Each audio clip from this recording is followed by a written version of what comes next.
সিরাজ মাহফিলের সম্মানিত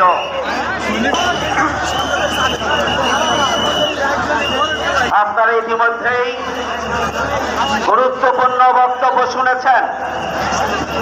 আমরা প্রধান অতিথি সহ বিশেষ অতিথিবৃন্দের বক্তব্য শোনার জন্য অপেক্ষা করছি। সম্মানিত উপস্থিতি,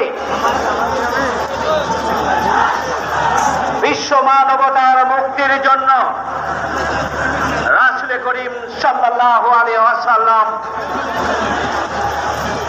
এই পৃথিবীতে পদার্পণ করেছিলেন। প্রতিষ্ঠিত সমস্ত জীবন বিধানকে মূলোৎপাটন করে ইসলামকে বিজয় আদর্শ হিসাবে প্রতিষ্ঠার জন্য রাসূল করিম সাল্লাল্লাহু আলাইহি ওয়াসাল্লাম আবির্ভূত হয়েছিলেন। আল্লাহ